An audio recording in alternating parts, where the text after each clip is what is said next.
भगवान दास कुशवाहा जी हमारे योगाहार के सभी सदस्यों की जितनी भी कोई भी समस्या है तो वो बताते हैं, उसके ऊपर उपाय बताते हैं। तो हम आज आदरणीय भगवान दास कुशवाहा जी को सादर आमंत्रित करते हैं।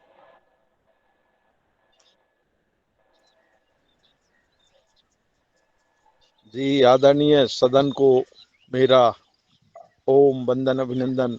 और आज की हमारी योगाचार बहन जी ने बहुत बढ़िया योग कराया, बिल्कुल एक एक पॉइंट पे योग करा के सबको अनुग्रहित किया है। और ऐसा ही हमें आशा है कि आप और भी हम लोगों को समय देंगी। तो आज मैं अपने अभी खेत पे आया हूँ, तो मेरी उड़द में सिंचाई चल रही, तो स्प्रिंकलर से पानी देता हूँ। अभी 3-4 दिन से जो जल प्रबंधन पर बात हो रही थी, तो यात्रा के दौरान मैंने देखा स्प्रिंकलर कहीं दिखाई नहीं। तो इसमें पानी बहुत समुचित कम लगता है स्प्रिंकलर से, और फसल भी अच्छी होती है। वैसे 6-7 राज्यों का दौरा था, तो उसमें ज़्यादातर राज्यों में वैसे धान की खेती, तो उसमें तो पानी ज़्यादा चाहिए। स्प्रिंकलर बहुत कम दिखा। जहाँ गेहूं की खेती भी हुई उधर सब ढल में पानी बहाव वाला देते हैं। तो अगर स्प्रिंकलर से हम पानी चलाते हैं तो सब में बराबर पानी होता है, और हमारी जल की बचत भी होती है, कम पानी में ज़्यादा सिंचाई। तो एक तो दे था मेरा कि सब लोग स्प्रिंकलर लगाएं, तो उससे भी हमारा पानी की बचत होगी। और जैसे हमारे आदरणीय वर्मा जी बताते हैं, तो आप देख रहे होंगे हमारे खेत में पूरे में जी ट्रैप लगे हैं नीले पीले। सारे खेत में मैंने 14 एकड़ में उड़द लगाया है, तो पूरे में लगाए हुए। आवाज आ रही मेरी? जी ओम, आवाज आ रही भाई जी? हाँ जी सर, आवाज आ रही है सर।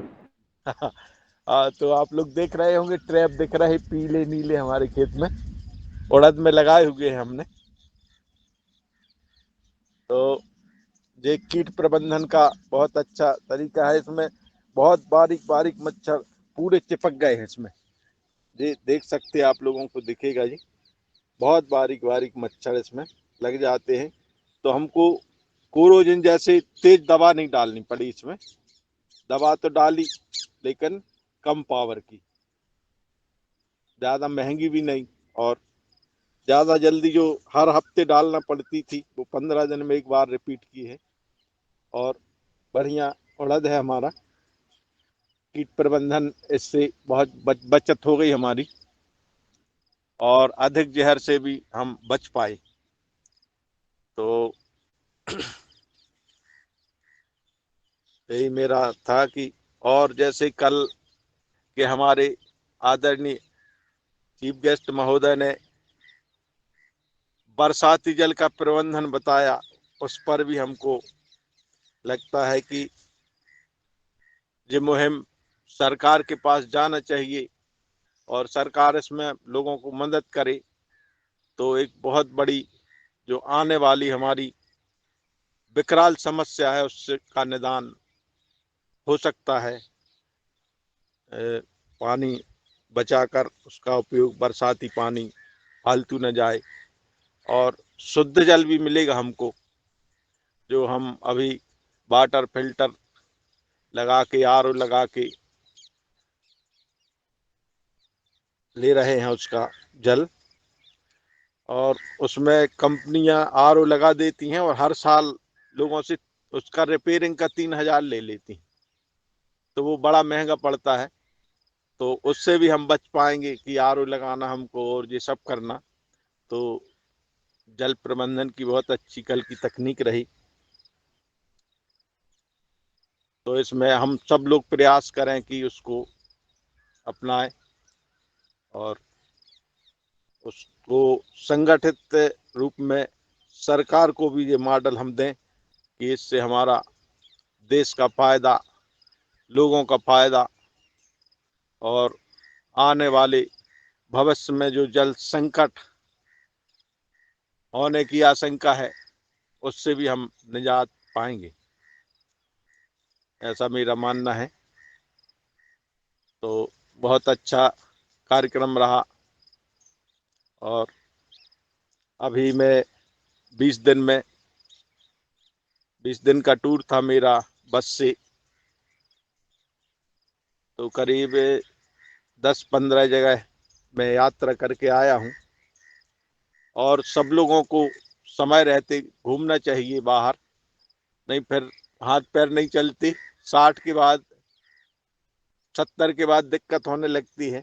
जो योग नहीं करते उनको तो होता ही होती है, जो योगी लोग हैं तो उनको तो 80 के बाद भी दिक्कत नहीं है, सब लोग घूम सकते हैं। तो मेरी यात्रा बहुत अच्छी रही और यात्रा के दौरान जो मैंने अनुभव किया है कि यात्रा में जो कुछ गड़बड़ियां हैं मंदिरों में वो ठीक होना चाहिए। जो लूटपाट पैथी कहना चाहिए मंदिरों में मची है, जैसे स्वामी जी कहते हैं कि एलोपैथी, एलोपैथी माने लूट पैथी। ऐसे ही मंदिरों में कुछ जगहों पर तो ठीक है प्रबंधन, लेकिन हर जगह जबरदस्ती यात्री से इधर पैसा रख उधर पैसा रख, तो ये बड़ी समस्या बनी। और जो पैसा नहीं देता उसका प्रसाद नहीं चढ़ाया जाता, उसको तिलक नहीं लगाया जाता, उसको प्रसाद नहीं दिया जाता और दर्शन करने में भी जल्दी भगा देते। ऐसी मेरे को मैंने देखा है घूमने में।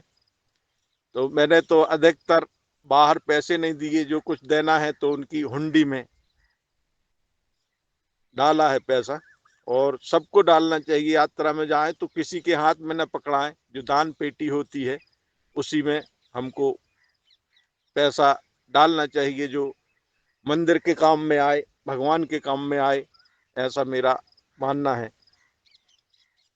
बहुत अच्छी यात्रा रही हमारी। बस के द्वारा हम लोग करीब 40-50 लोग थे, जिसमें रोज हम लोगों को कहीं भी जड़ी बूटी मिली तो बताना है और रोज कुछ ना कुछ अपना योग के बारे में और सब बताते ही रहते थे। तो सारे लोग बहुत खुश रहते थे और बढ़िया यात्रा 18-20 दिन निकल गए, पता नहीं चला।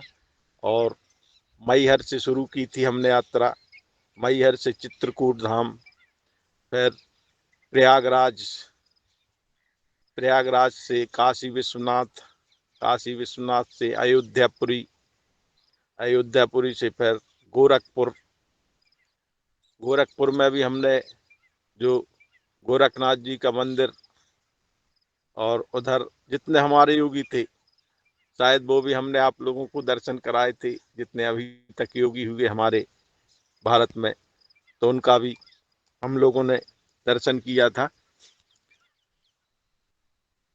तो उसके बाद हमारा नेपाल की यात्रा थी, जो 350 किलोमीटर की चढ़ाई पहाड़ नक के जाना पड़ता काठमांडू।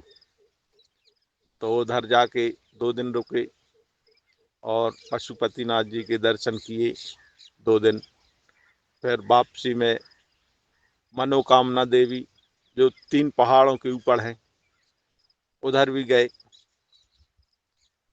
और उधर से फिर जनकपुर, भगवान राम की ससुराल, उधर के भी दर्शन हुए, जो बहुत बढ़िया स्थान है और सबको जाना चाहिए, घूमना चाहिए।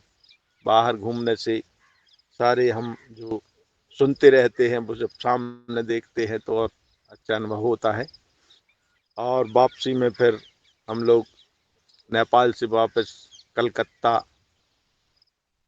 कलकत्ता घूमे, काली मठ और महाकाली और भी कई मंदिर थे परमहंस जी का। इसके बाद गंगा सागर यात्रा थी।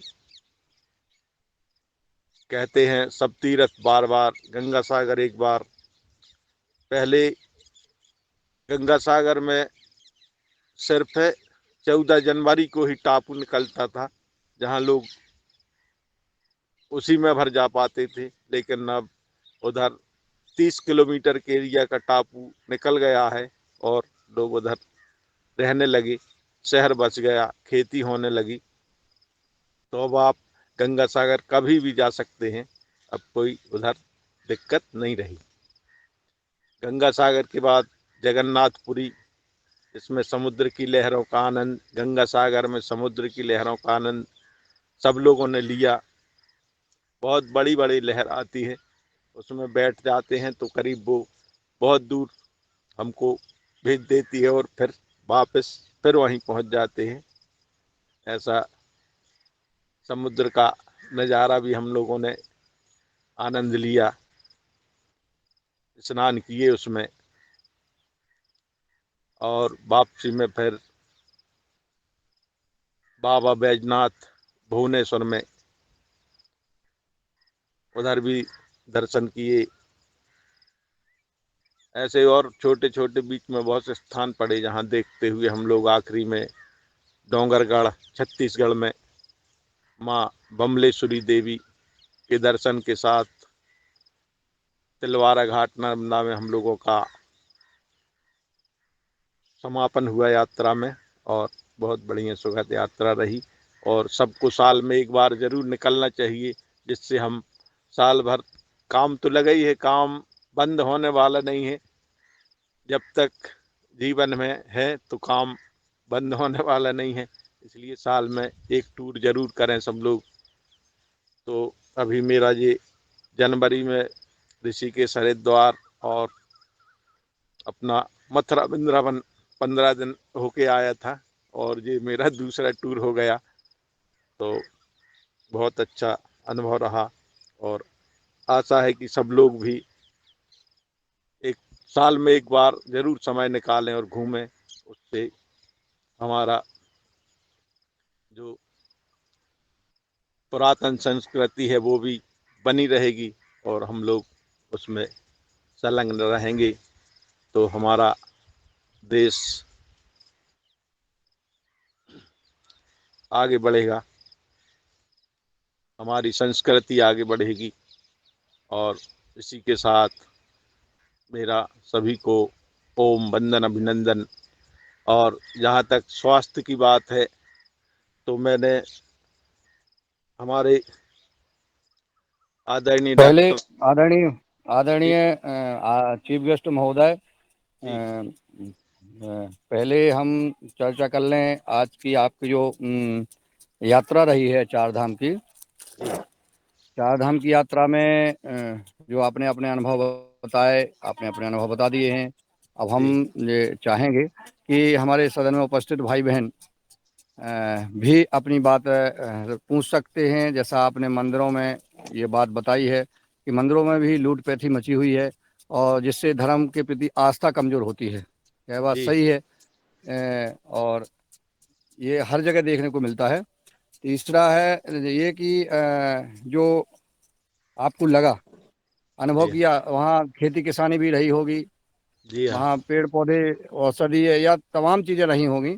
उन जी पर भी आपने इसके बारे में आप थोड़ा सा और बताने का कष्ट करें कि और उसका समाधान क्या है। जैसे आपने कहा कि मंदिरों में जो पैसे नहीं देते पंडा पुजारियों को, तो वो दर्शन नहीं करने देते, और माने उनका व्यवहार ठीक नहीं होता है, जबकि हाँ वो जी बैठे हैं मंदिर में। जी तो उनका व्यवहार ठीक होना चाहिए। ये संदेश भी आपके द्वारा, चूंकि आपने अनुभव किया, चारों धाम की यात्रा की है, जी आपने सभी सहयात्रियों को योग के बारे में बताया, अपने देने के उपहार कार्यक्रम के बारे में बताया, और विभिन्न प्रकार की बीमारियों से जो दवा है, औषधि है, उसके बारे में भी आपने लगभग लोगों को बताया। जी तो जो एक तो लूटपैठी कैसे ठीक हो सकती है, एक दूसरा आपने जो विशिष्ट कोई खेती देखी है कोई, तो वो भी हमें बताने का कष्ट करें।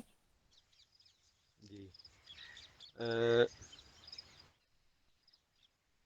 अब ये जो लूट पैती है मंदिरों की, ये जो जहाँ सरकारी प्रबंधन है तो वो सुधर जाए, बिचौलिए उसमें खत्म हो जाए, तो एक सरकार को मंदिरों को भी एक निश्चित जो आय, कम से कम 70% जो मंदिरों की आय है वो बाहर रहती है, उनकी उसमें पेटी में नहीं जाती। जो बाहर बैठे लोग हैं लूट रहे, 70% मंदिरों का पैसा वो ले रहे। तो अगर सरकार तरफ से प्रबंधन हो जाए कि निश्चित लोग ही बैठेंगे और कोई लेगा नहीं, पैसा लेगा तो उसको ऑपरेट करें, और ऑपरेटर बिठा लें, कैमरा लगाएं हर जगह कि कौन क्या कर रहा। जैसे अभी हमने ममलेश्वरी में देखा, तो उधर हमने उसमें पेटी, दान पेटी में पैसे तो डाले, लेकिन हमने उधर एक पंडा बैठा था उसको देने लगे तो उसने नहीं लिया, उसी में डाल क्या, उसने बोला इसी में डाल दो पेटी में। तो उधर कैमरे लगे थे, प्रबंधन अच्छा था, तो उसने बाहर से पैसे नहीं लिए। तो ऐसा ही हर मंदिरों में अगर हो जाए तो लोगों की जो आस्था कमजोर होती है लूटपाट में, लोग एक बार जाता है बोले अरे उधर तो लुटाई है, सब ऐसा है वैसा है, तो दूसरे लोग सुनते हैं तो वो भी फिर उनका थोड़ा मनोबल नीचे हो जाता है। तो ऐसा हो जाए तो बहुत अच्छा रहेगा।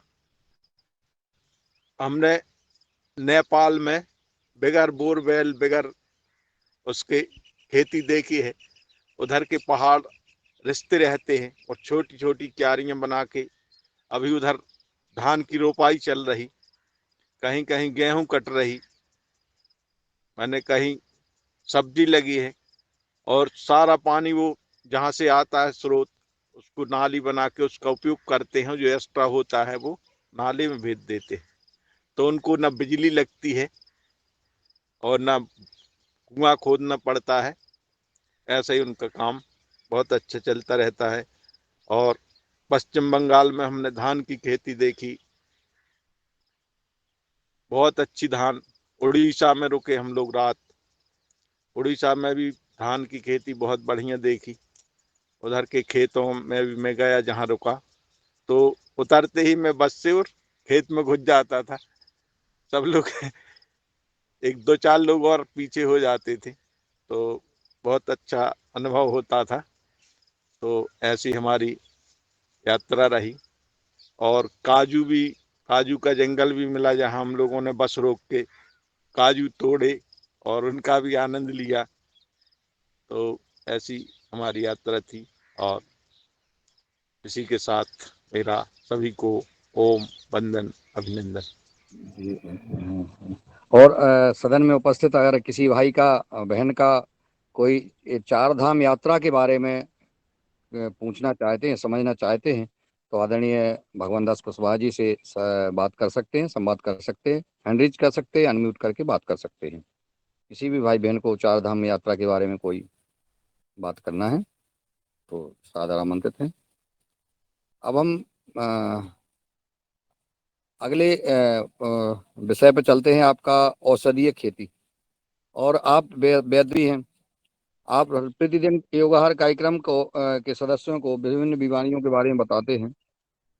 आज के समय जो विशेष बीमारियां चल रही हैं, अधिकतर चल रही हैं, जनरली जो देखने को मिल रहा है, उनके लिए जनरली हमारा व्यवहार जैसे योग के साथ साथ हमें औषधीय कौन कौन लेना चाहिए और क्या सावधानी बरतना चाहिए। आहार, और जैसे अभी आज परम पूज्य स्वामी जी बता रहे थे, विचार, व्यवहार और आहार, यह जो है चिकित्सा है, ये अवश्य व्यक्ति को अपने जीवन में अपनाना चाहिए। आज भी आस्था टीवी चैनल मतलब बोल रहे थे परम पूज्य स्वामी जी कि अपना व्यवहार, आहार ही उपचार है। तो इस बारे में भी आपका क्या सदन जी, को इसमें संदेश? मेरा, हाँ मैंने भी थोड़ा सुना था स्वामी जी को और रोज सुनता हूँ। और उन्हीं से ऊर्जा लेके आप लोगों से बात करता हूँ। मेरे पास तो कुछ नहीं है, सब स्वामी जी की देन है जो मैं आज आप लोगों से बात कर पा रहा हूँ। ये सारा स्वामी जी का ही सब कुछ है। हम तो एक माध्यम बने हैं उनके कि हम आप लोगों तक उनकी बात पहुंचा देते हैं, और हमारा इतना सामर्थ्य नहीं है कि हम अपने से कुछ कर पाएं, फिर भी कोशिश करते हैं आप लोगों को कि हम कुछ बता पाएं। तो सबसे बड़ी औषधि है हम रोगी ना हो, प्रेम। अगर हम प्रेम से रहते हैं, स्वामी जी ने प्रेम को सबसे बड़ी औषधि बताई है कि अगर हम प्रेम से रहेंगे तो हमारे पास 80% बीमारियां तो वैसी आने वाली नहीं है। प्रेम से रहेंगे, जब प्रेम से रहेंगे तो हमारे व्यवहार भी अच्छे रहेंगे, विचार भी अच्छे रहेंगे। तो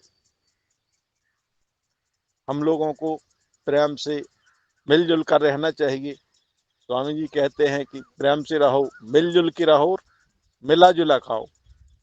खाना में हम लोगों ने एकदम गेहूं और चावल, इसके अलावा हम कुछ लेते ही नहीं। ये सभी के घरों में समस्या बनी है। अगर उसमें हम बोलते हैं कि इसमें चना डाल दो, थोड़ा बाजरा डाल दो जब पिसाई के समय, तो जब तक खुद नहीं करोगे तो घरों में वो होने वाला नहीं है। ऐसा मैंने देखा है, अपने घर में भी देखा है, दूसरों के इधर भी देखा है।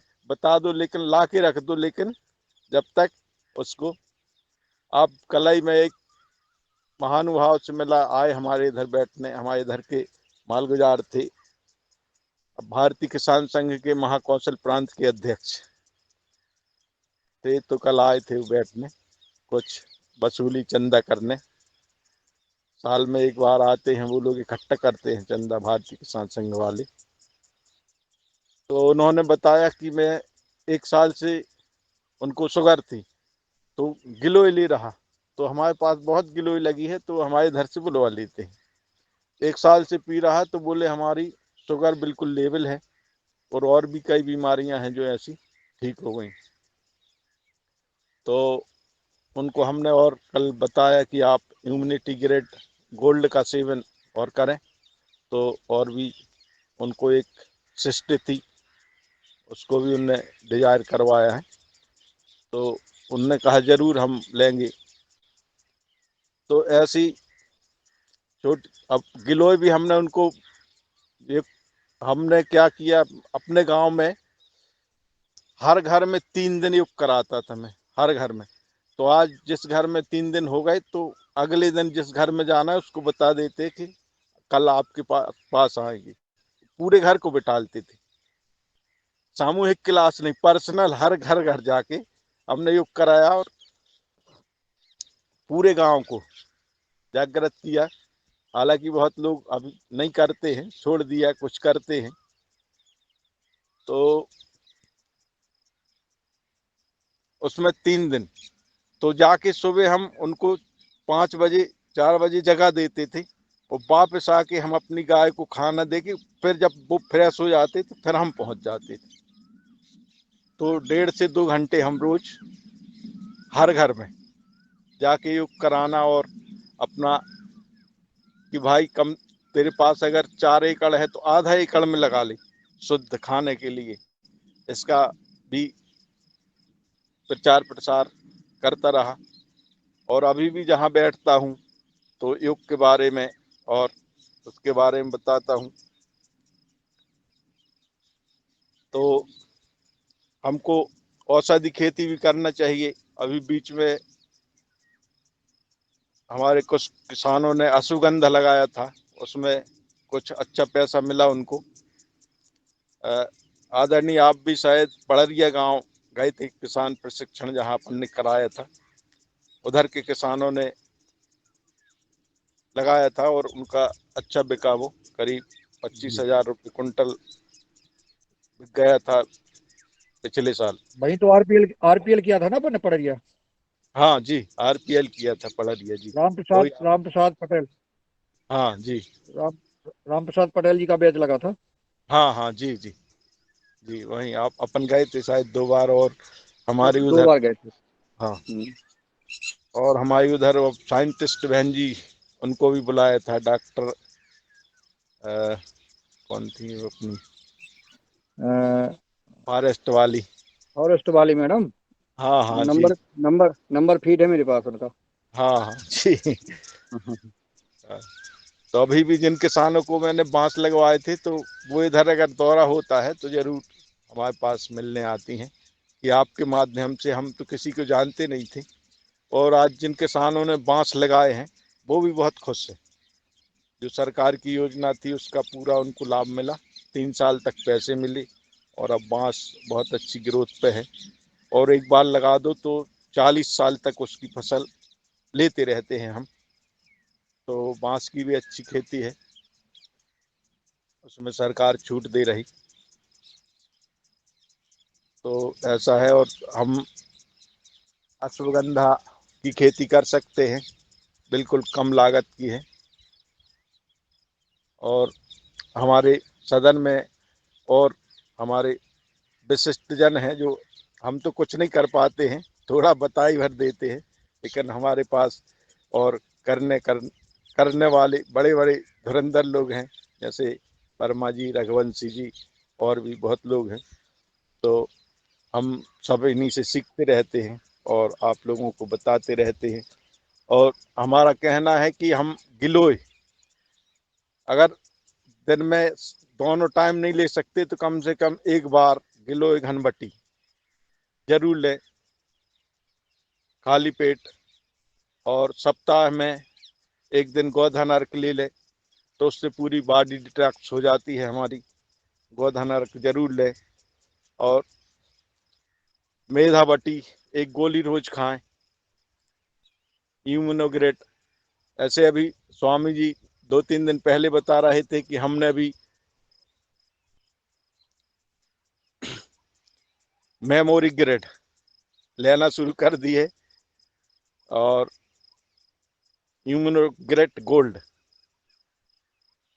तो उसके लेने से हम 100 साल तक बीमार नहीं होंगे और कोई ऐसी दिक्कत नहीं होगी। और जिनको दवाइयाँ काम नहीं कर रही उसके लिए स्वामी जी ने 500 रुपये का एक कैप्सूल बना दिया है, जो 1 महीने आदमी ले ले। 1 महीने, सिर्फ साल में एक बार, 15,000 का खर्च है, 500 का एक कैप्सूल, आयु प्राइम। तो उसको कोई व्याधि, जो दूसरी दवाइयाँ काम नहीं कर रही, तो वो एक बार ले ले, 1 माह, एक कैप्सूल रोज, 500 रुपये का है। तो जिनका सामर्थ्य है उनको तो लेना चाहिए, और जो असमर्थ हैं तो वो गिलोय से काम चला लें। गिलोय, तुलसी, ये हमारी बहुत अच्छी औषधियाँ हैं, इससे हम स्वस्थ रहेंगे। और जैसे टाइफाइड में मैं बताता हूँ कि अंजीर, मुनक्का और खूब कला, ये 3 चीज से टाइफाइड ठीक हो जाता है। अब अगर ये नहीं ले पा रहे तो नई दवा बना दी स्वामी जी ने, टाइफोग्रेड। टाइफाइड के लिए टाइफोग्रेड बन गई। और बुखार के लिए हम जो उतारने के लिए बाजार वाली गोली ले लेते हैं, अब उसकी ज़रूरत नहीं पड़ेगी। उसके लिए हम फीवोग्रेड, ज्वरनाशक तो है ही हमारी, बहुत बढ़िया दवा है ज्वरनाशक, सबको अपने घर में रखना चाहिए। अब फीवोग्रेड आ गई तो वो भी ले सकते हैं, उससे हम अपनी बुखार की समस्या का निजात कर पाएंगे। और सभी लोगों को अपने स्वास्थ्य पर ध्यान रखना चाहिए। जिसकी बार बार तबीयत गड़बड़ होती है तो इम्यूनोग्रेट गोल्ड थोड़ा महंगा है, 900 रुपये के 30 कैप्सूल आते हैं, वो नहीं ले पाते तो हम इम्यूनोग्रेट आती है, वो 450 की 60 गोली 1 माह के लिए हो जाती हैं, वो ले सकते हैं। तो उससे हमारी इम्यूनिटी बूस्ट रहेगी और हम बीमार नहीं पड़ेंगे। और मेधावटी जरूर लेते रहें बीच बीच में, तो हम तनाव मुक्त रहेंगे और स्वस्थ रहेंगे। इसी के साथ मेरा सभी को ओम वंदन, अभिनंदन, प्रणाम। जी बहुत बहुत साधुवाद। और मैं आज के चीफ गेस्ट महोदय के बारे में सदन को अवगत कराना चाहता हूं कि जब से हमारा पतंजलि समृद्धि कार्यक्रम की शुरुआत हुई थी, जबलपुर में हमारा जाना हुआ, वहाँ देखा कि यहाँ टीओटी करा लें। तो आपके निवास पर पहुँच करके, चूँकि आप पतंजलि किसान सेवा समिति के जिला प्रभारी हैं, तो जहाँ भी जिस जिले में जाता हूँ वहाँ संगठन के भाई बहनों से भेंट होती है। और संगठन के भाई बहनों में एक भावना होती है कि पतंजलि का कोई भी कार्य हो, परम पूज्य स्वामी जी का, परम सिद्ध आचार्य जी का कोई भी अभियान है, उसमें तन मन धन से सहयोग करते हैं। आप जो है जबलपुर गए, जबलपुर में शहर में घूमे, सेंटर देखे, और विभिन्न सेंटरों को देखते हुए और जो जिडाक्स का तय किया। अब आपका चूंकि वहाँ आपकी क्वालिफाई, मतलब आप जो है ग्रेजुएशन नहीं था कंप्लीट, तो आप जो है उसमें ट्रेनर तो नहीं बन सके। आपके बेटे को ट्रेनिंग दिलवाई, लेकिन आप उस ट्रेनिंग में प्रतिदिन रहे। सुबह से लेकर शाम तक आप उस व्यवस्थाएं देखते रहे। यह होती है लगन। आप, जबकि आप उसमें कुछ नहीं थे, ना आप पार्टिसिपेट थे ना कोई, लेकिन सुबह से लेकर शाम तक आप उस कार्यक्रम में रहे 9 दिन, सहयोग किया पूर्ण रूप से। और इसके बाद जब से लेके आज तक पूरी ट्रेनिंगें दे रहे हैं, योग कर रहे हैं, करा रहे हैं। और जैसा आपने कहा कि घर घर हमने 3-3 दिन योग कराया, ये लगता है हमें भारत के पहले योग शिक्षक होंगे जिन्होंने ऐसे पुरुषार्थ का काम किया है। आदरणीय भगवान दास कुशवाहा जी को सदन की ओर से मैं बहुत बहुत धन्यवाद देता हूँ, क्योंकि ये भाव आपके अंदर है। हमेशा खेत में रहते हैं चाहे कहीं, आपने ही हमें अनुलोम विलोम चलते फिरते सिखाया है कि मैंने जब इनको देखा, इनके खेत पे गए, तो ये अपने जो है अनुलोम विलोम करते जाते हैं, मेड़ पे चले जाते हैं। और मैंने कहा भाई जी, बोले समय का सदुपयोग हो जाता है और अपना अनुलोम विलोम अपन कर सकते हैं, अपन कपालभाति भी चलते फिरते कर सकते हैं। और अगर अपन को कुछ आधा किलोमीटर या कुछ कुछ मीटर जाना है, तो उसमें हम हाथ पाँव के सूक्ष्म व्यायाम हाथ के भी कर सकते हैं। एक किसानी भी करते रहेंगे और हम योग प्राणायाम करते रहते हैं जो संभव है। इस प्रकार का जो है आपने हम सबको बताया। और रोज कहीं ना कहीं चिंता रहती है आप। तो अब मैं चाहूँगा सदन से कि अगर किसी के परिवार में किसी को अगर किसी प्रकार की बीमारी की कोई औषधि के बारे में जानकारी करना है, तो आदरणीय हमारे भगवान दास कुशवाहा जी से संवाद कर सकते हैं। अन्य विषय पर भी, खेती किसानी पर भी आप संवाद करने का कष्ट करें। तो मैं,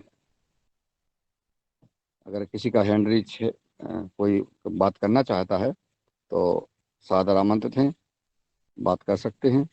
और मैं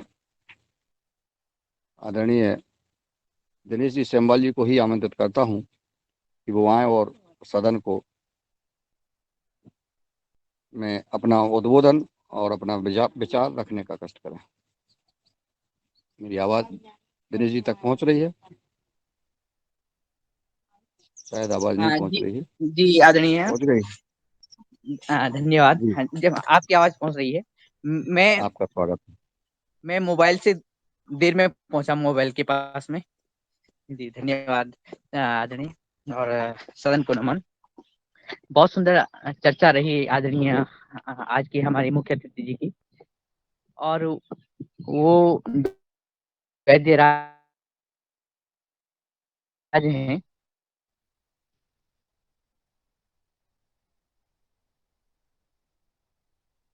और मनुष्यों में व्याधियां न हो, उसके साथ साथ मनुष्य के जो शक्ति केंद्र हैं उनमें भी, उनको भी व्याधियों से मुक्त किया जाना परम आवश्यक है। आपने ये बात रखी है। वास्तव में भारत जैसा अद्भुत देश दुनिया में नहीं है, लेकिन जो छोटी मोटी कमियां होती हैं वो हमारे कारण हो जाती हैं। आपने तीर्थाटन में मंदिरों का जिक्र किया, और जो विसंगतियां हैं वो हमारी हैं और हमें इनको दूर करना बहुत जरूरी है। कई ऐसे अनुभव मैंने भी देखे हैं यात्राओं में, खासकर मंदिरों की जब दर्शन की, जो बड़े मंदिर होते हैं उनकी जो अव्यवस्थाएं हो गई हैं, और अव्यवस्थाएं ऐसे कि सरकारें भी कुछ नहीं कर पाती। तो लगता है कि जब तक समाज जागरूक ना हो तब तक ये बातें ठीक करना बड़ा कठिन होता है। और एक बहुत बड़ा समाज का तबका इन ऐसी बातों में सम्मिलित हो जाता है जो विसंगति का रूप ले लेता है। अब चाहे उत्तराखंड देवभूमि की बात करें या समुद्र तट के तीर्थ स्थलों की बात करें,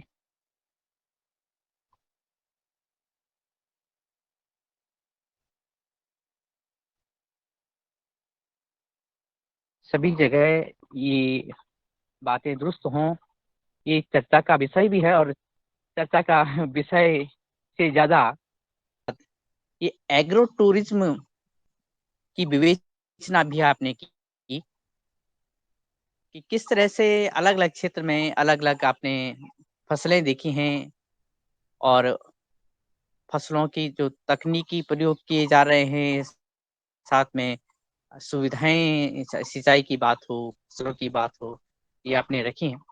और आपने जब यात्रा के दौरान जब आप उड़न खटोले से कहीं जा रहे थे और आपसी वार्ता आपकी हो रही थी, मैंने सुनी कि ये खेत हैं पहाड़ों पर। मेरा ऐसे ही पहाड़ों से के साथ आना जाना रहता है और बड़ा अच्छा लगा जब रोपवे से आप जा रहे थे।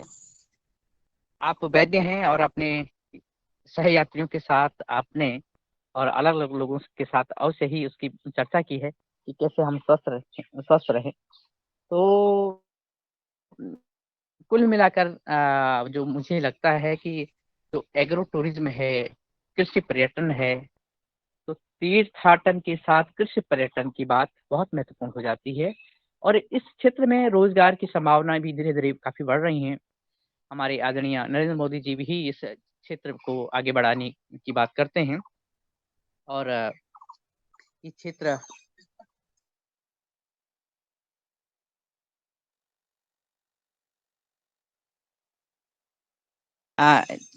एक मिनट का विलंब है, 1 मिनट का विलंब है, मैं आपके पास आता हूँ। जी धन्यवाद। और क्षमा करिएगा, हम कुछ मिलने वाले लोग आए थे। तो एग्रो टूरिज्म का बहुत बड़ा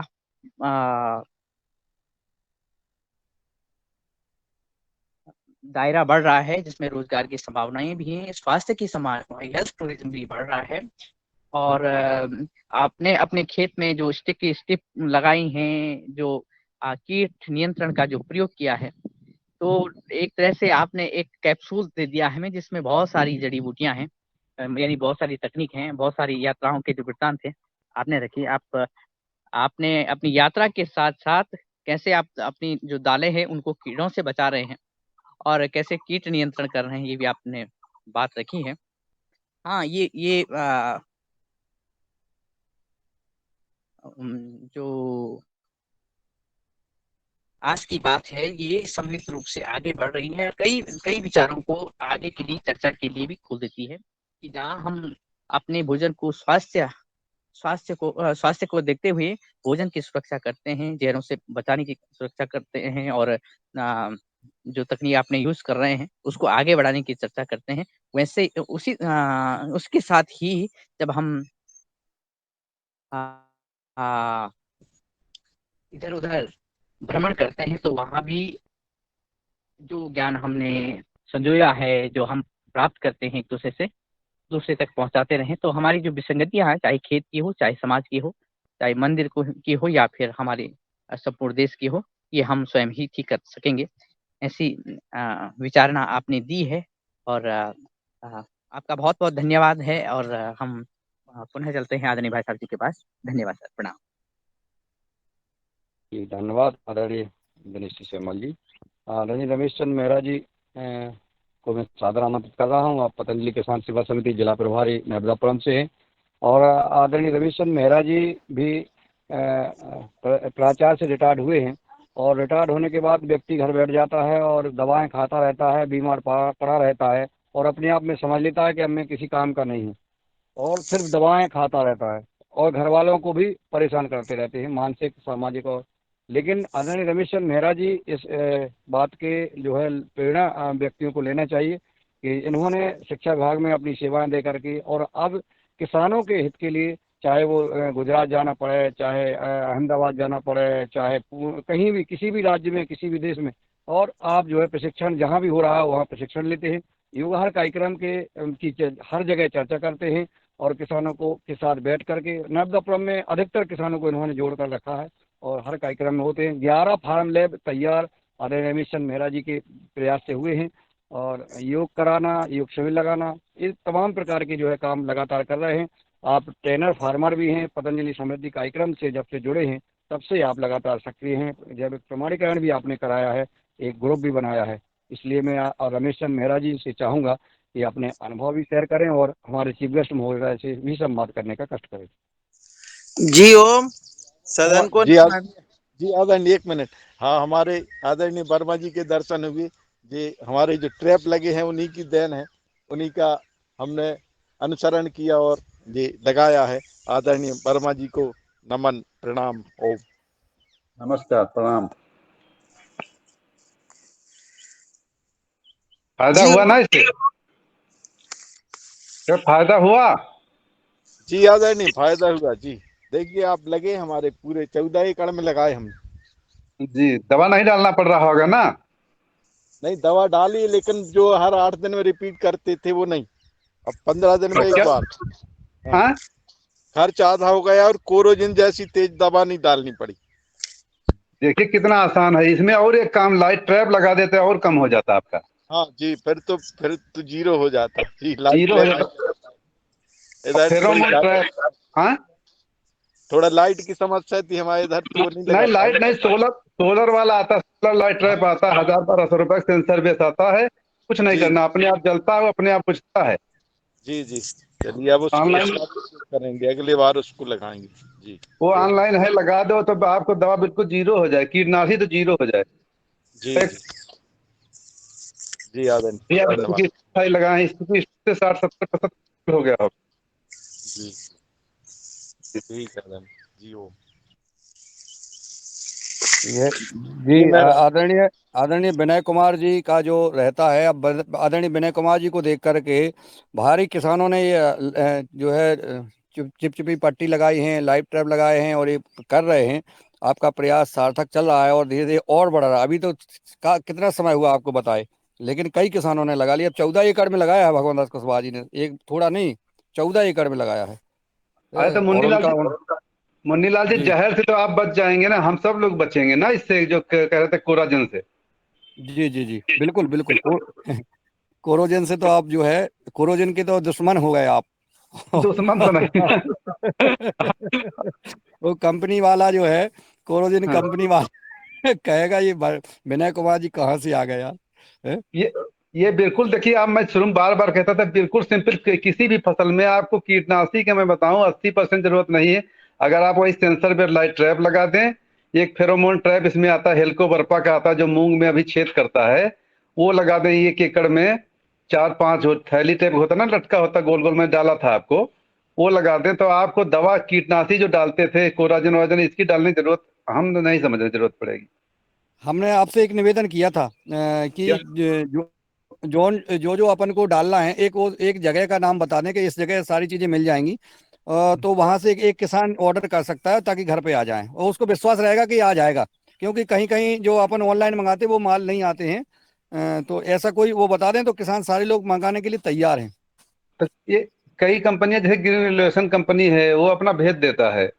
नहीं तो आप उसको आप कोई ऐसी कंपनी बता दें, ऐसी कंपनी जिससे आए हों और वो हमारा सामान भेज दें, हम ऐसी लोग कोई यहाँ कंपनी मंगवा बता रहे हैं, हम लोग यहाँ मंगवा रहे हैं, हमारे किसान मंगवा रहे हैं। हम लोग एक जिले में फिर से शुरू किया गया है दें। जी कि जी, कम से कम अपने खाने भर का तो हो जाए। मैं भेज दूंगा आपको नंबर। ठीक ठीक है, धन्यवाद। चलिए, आदरणीय रमेश चंद्र मेहरा जी सादर आमंत्रित हैं। जी ओम, सदन को नमन। आज मैं अभी अपने खेत पे हूँ और मैंने भी जो आदरणीय जो ट्रैप लगाए हैं वो लगे हुए हैं। और मैंने जो अभी आपने भगवान दास हमारे मुख्य अतिथि महोदय से जो चर्चा की, तो अभी 4 दिन पहले की बात है, मेरे दामाद को जो है लूज मोशन हो रहा था। मैंने तत्काल फोन लगाया सर को और उन्होंने मुझे दवाई बताई। मैंने खुद ने वो दवाई अपने यहाँ बनाई और उनको दी और उससे उनको लाभ हुआ। तो ऐसे हमारे आदरणीय मुख्य अतिथि महोदय जो है हमेशा तत्पर रहते हैं लोगों की मदद करने के लिए। और वो दवाई थी बहुत साधारण चीज, 4 चीजें मिलाई और उन्होंने कहा कि भाई दस्त की शुद्ध मिश्री, मिश्री सौंफ सौंठ मिश्री और दस्त की शुद्ध बिसरी, ऐसे ही उन्होंने एक दवाई बताई और नहीं जिसका फायदा जी हुआ। जी, एक भूल रहे आप उसमें। हाँ सौंठ बोल। सौंठ सौंफ और खारक मिश्री, खात तई से दस्तों की शुद्ध मिश्री। हाँ हाँ हाँ हाँ, वो मैंने बढ़िया खुद दवा है, सब लोग बना। याद कर सकते हैं।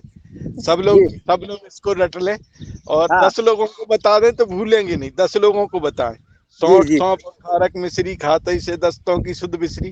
जी एक गाना गाना गा दें तो हाँ सब लोगों को आनंद भी आता है कि सौंठ सौंफ और खारक मिश्री, खातई से दस्तों की शुद्ध मिश्री। जी। ऐसा।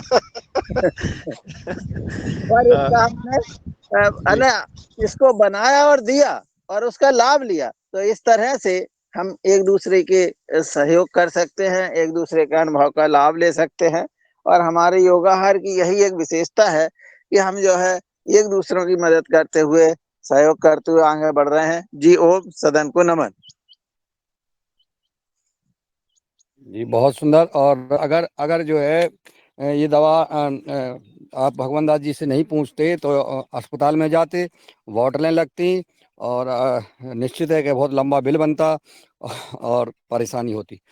और अब आदरणीय हमारे बहन कल्पना खोटले जी, जिनके बारे में बताना चाहता हूं कि आदरणीय कल्पना खोटले जी जिला बालाघाट से किरनापुर से हैं। और आप एक ऐसी ऊर्जावान बहन हैं जो लगातार, इनकी सोच बहुत उ- आगे देश के लिए, राष्ट्र के लिए, समाज के लिए, किसानों के लिए कुछ करने की है। और कल्पना खोटले जी बहन जी ने परम पूज्य स्वामी जी का 10 दिन का सानिध्य इन्होंने प्राप्त किया है हरिद्वार में रह करके। और एक सेवावर्ती के रूप में आपने प्रशिक्षण लिया है। परम सिद्ध आचार्य जी का सानिध्य प्राप्त हुआ, उनका मार्गदर्शन मिला और तब से आपके मन में राष्ट्र सेवा करने का जुनून आ गया है। आपने हमारे आदरणीय पवन कुमार जी का जो है मार्गदर्शन प्राप्त हुआ आदरणीय कल्पना जी को। और आदरणीय पवन कुमार जी ने मेरा नंबर दिया, आपने मुझे कॉल किया और बालाघाट जो वहाँ की गौशालाओं की समस्या स्थिति थी, वहाँ संगठन की जो समस्या थी, इनको लेकर के आपने हमें विजिट कराया बालाघाट का। और इतना अच्छा विजिट रहा कि सभी गौशालाओं की स्थिति में सुधार आ रहा है और वहाँ का संगठन मजबूत हुआ है और वहाँ परम पूज्य स्वामी जी का जो है प्रवास भी प्रस्तावित है।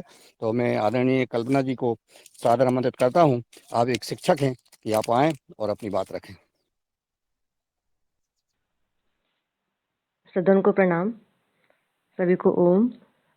भाई साहब, जो उन्होंने दस्त के बारे में बताया, सौंठ सौंफ खारक मिश्री, तो इनकी मात्रा क्या लेनी चाहिए, थोड़ा बताने का कष्ट करें। और सदन को मैं ये भी मतलब नम्र निवेदन करना चाहती हूँ कि एग्रो टूरिज्म के ऊपर मतलब सेशन रखा जाए। बस इतना ही। ओम। जी, ओम बहन जी, प्रणाम, नमन। इसमें 4 चीज जो बताई हमने, सौंठ सौंफ खारक मिश्री, तो इसमें खारक की मात्रा डबल होती है, बाकी सब बराबर होती हैं। खारक में गुठली निकल जाती है तो वो भी बराबर हो जाती है, इसलिए खारक को डबल लेना है, बाकी सब बराबर बराबर लेना है। और सबका पाउडर करके 1 चम्मच सादे पानी के साथ ले लें और 4-5 घंटे में फिर रिपीट कर दें तो पहले ही खुराक में आराम लग जाता है। बहुत अचूक नुस्खा है। सौंठ ये सौंफ खा और खारक मिश्री, खाते ही ये से खारक दस्तों की मिश्री। जी ओम। जी ओम ओम। ये सौंठ सौंफ खारक मिश्री और क्या है? 4 ही चीज मैं है सर। 10 बार सौंठ, पूछ, 10 बार बोलो, 10 बार 10 लोगों को बताना है तो याद हो जाएगी। हाँ, सौंफ, हाँ, सौंफ, सौंठ सौंफ सौंठ सौंफ सौंफ खारक सौंठ खारक मिश्री। खाते ही से दस्तों सौंफ की मिश्री। सौंफ खारक सौंठ किसको और कहते हैं खारक मुन्नीलाल जी? मिश्री। जी। खाते ही से दस्तों की शुद्ध मिश्री। खारक किसको कहते हैं? खारक क्या चीज है? वो सूखा वाला छुहारा। अच्छा अच्छा, ठीक ठीक। जी जी जी, छुहारा बोलते हैं। उसकी गुठली निकाल के उसको डबल ले लें, सब 50 ग्राम लें तो उसको 100 ग्राम ले लें, और गुठली निकाल के थोड़ा पीस लें उसको। तो सौंठ सौंफ और खारक, मात्रा और बता दो मात्रा। हाँ जी, 1 चम्मच मुखर्जी जी लेना। मात्रा और बता दो।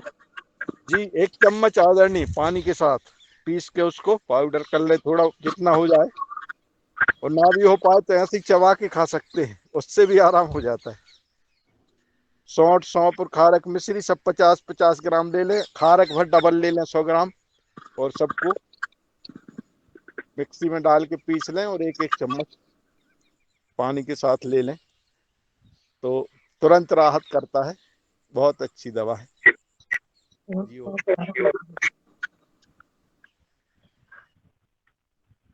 याद हो गया होगा सबको। जी। और आदरणीय बहन कल्पना जी ने अपना सुझाव रखा है कि टूरिज्म पर जो है संवाद किया जाए। तो इसमें अतुल भोंडे ने जी ने उस समय बात रखी थी, तो आदरणीय रमेश चंद्र मेहरा जी सदन में उपस्थित थे। अतुल जी भोंडे जी से संवाद करें और उनको एक दिन बुलाएं। या संतोष जी राजपूत जी जो बालाघाट में, बालाघाट नहीं, बैतूल जिले में जो हाँ अपन गए थे, वहाँ टूरिज्म का काम शुरू हो गया है उस गांव में। तो उनको भी संतोष राजपूत जी इस बारे में बता सकते हैं, तो उनको भी जी आप एक ओम, बार। जी मैं संतोष जी से संपर्क करके जी। उनसे बात करके के अपन इस बात को आगे बढ़ाएंगे। जी ओम। हाँ, उनको एक दिन का समय ले लें तो वो टूरिज्म के बारे में चर्चा हो जाए। जी। और बहन जी कोई आपका विषय हो, कल्पना जी?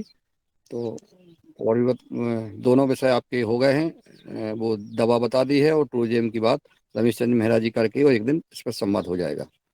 जी। सदन में और हमारे किसी भाई बहन का कोई संवाद सुझाव हो?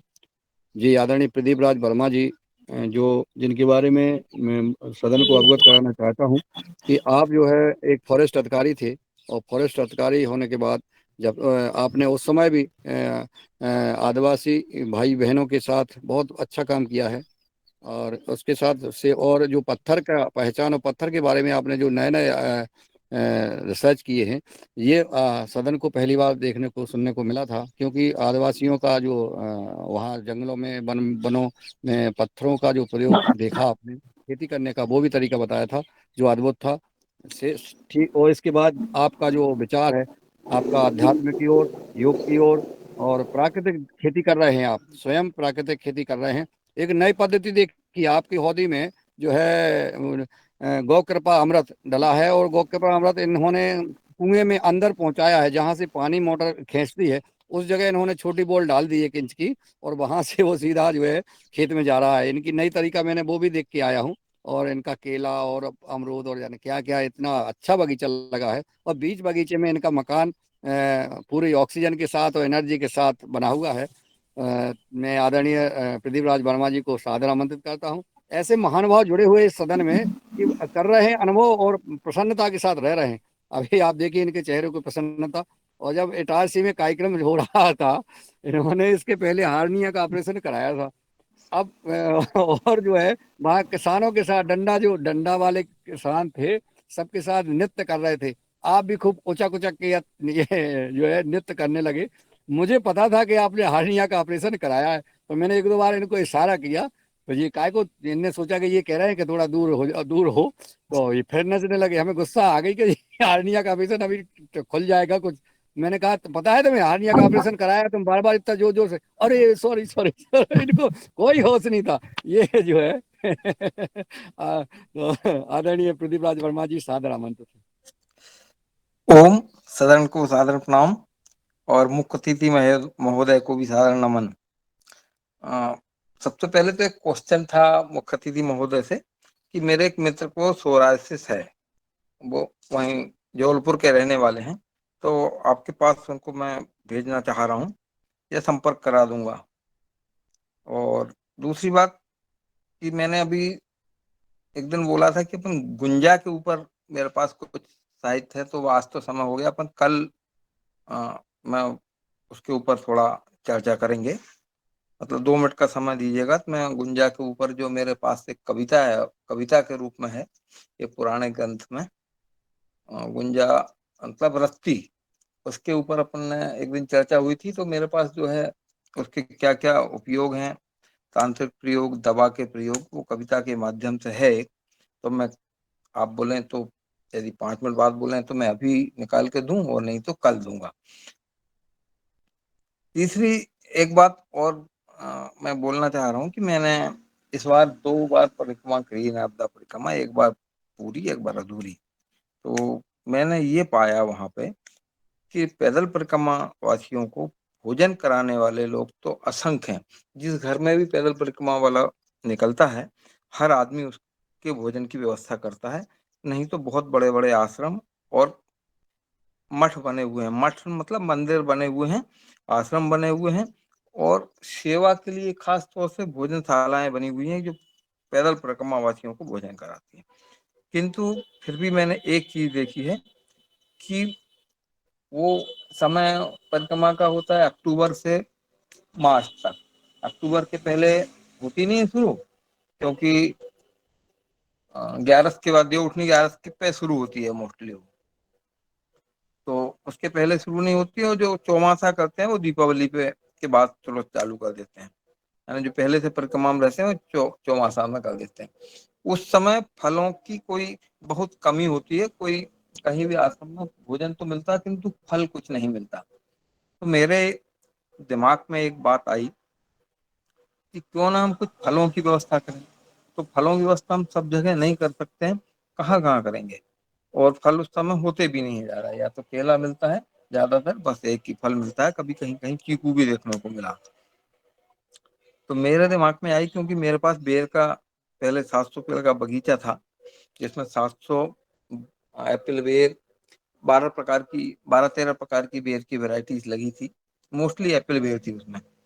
तो मैंने इस बार एक प्रयोग किया है, कुछ कम से कम नर्मदा के किनार के 100 गांवों को लिया है टारगेट में, और उनमें बेर की ग्राफ्टिंग करके एप्पल बेर बांधी जाएगी, और इसी साल से कुछ बड़े फल परिक्रमा वासियों को प्राप्त होंगे, ऐसी मैंने कल्पना की है।